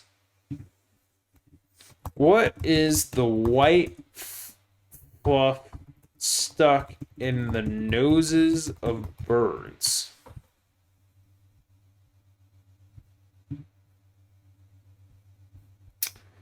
So it's just a bunch of dogs.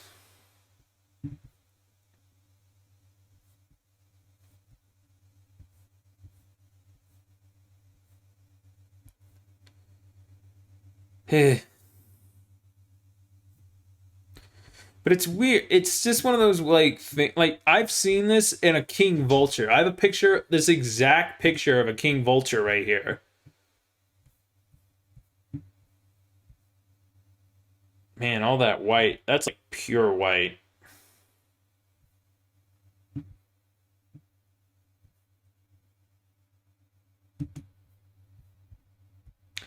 They just look so menacing and regal.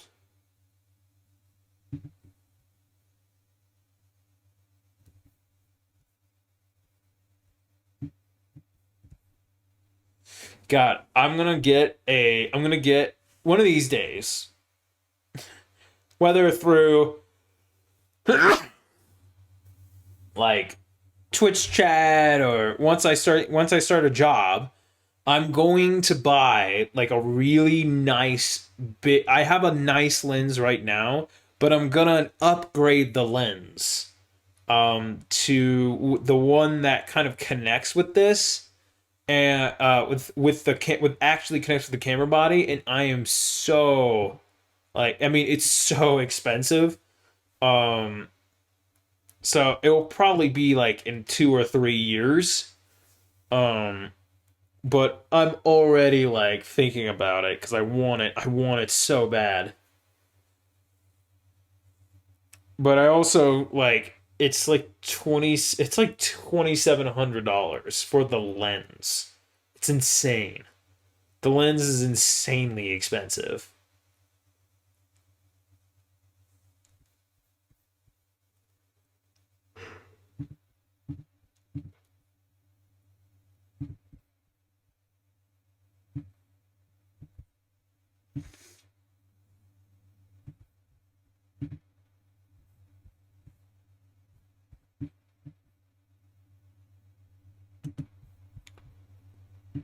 But it's a hope of mine that I get that. That I'm gonna like if I got that lens, oh, it'd be so good.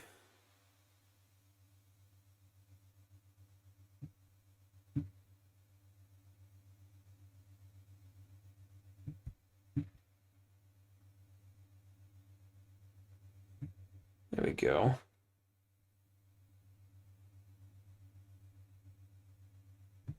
Now we're really starting to see some detail on the Settler Sea Eagle.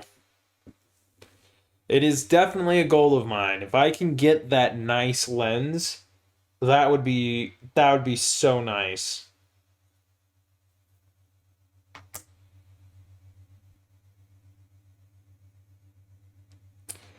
I just think it's feathers that get through the nostrils. It's not snot.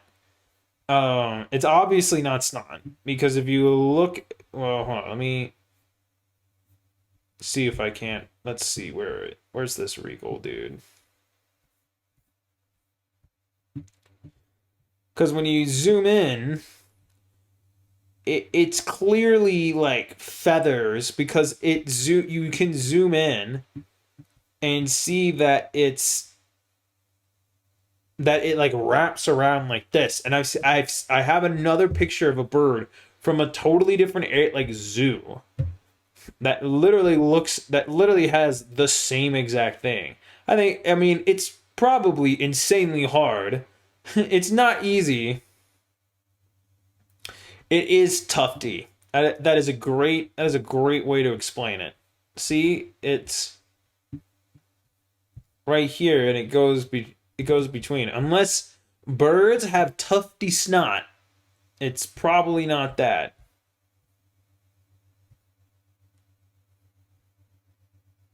I don't know.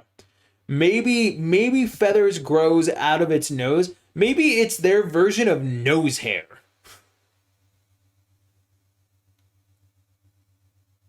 Right.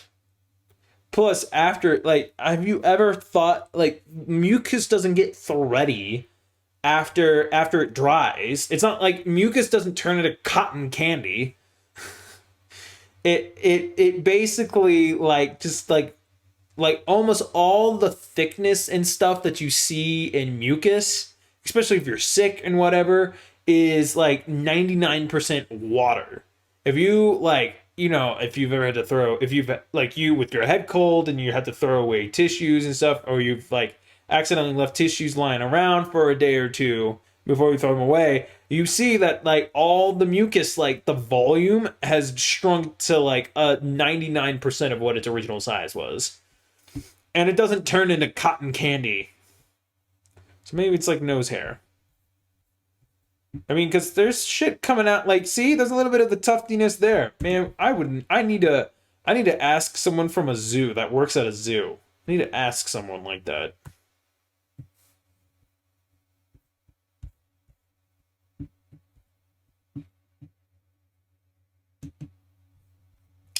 But I mean, look at the freaking bill. Look at that beak. Like that. I mean, it's a sea eagle, so it eats a lot of it eats a lot of fish and meat. So like, I don't want to be sticking my fingers anywhere near that thing. So it's probably really hard to like even like for a keeper to like help pull that out of its nose. I don't. They're not. They're probably not smart enough to be like, if I hold still, they'll help me.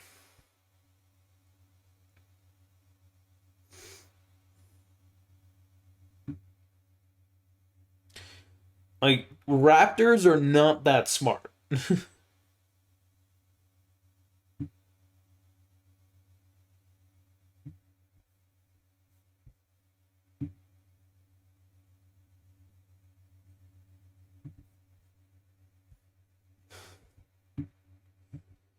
True. You could try and you could try and drive a bird to exhaustion, but like, how do you do that and not stress it out? No, you can swear on this. I mean, I'm trying to work on reducing how much I swear because I swear I can swear a little bit too much sometimes.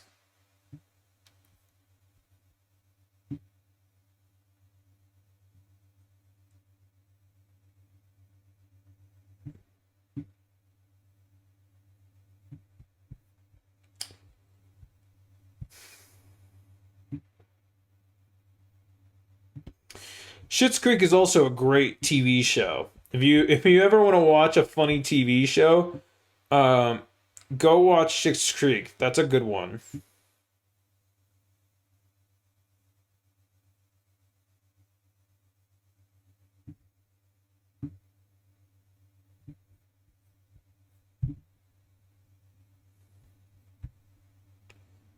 Very funny. Very. This is a good show. Just a good show.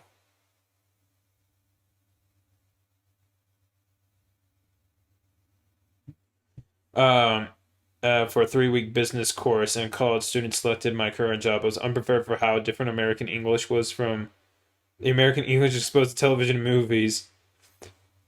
I was the only student with a swear jar. That's very funny.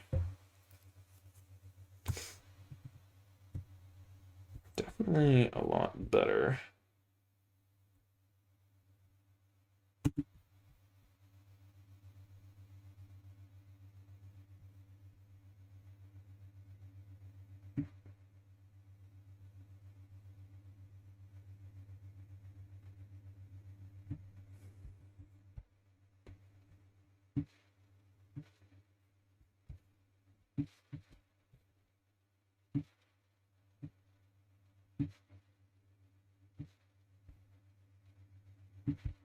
Hmm.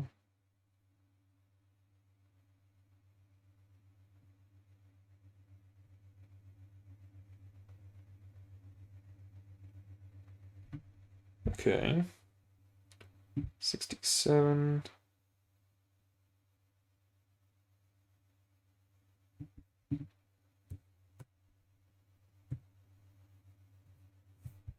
All right. I think that looks pretty freaking good.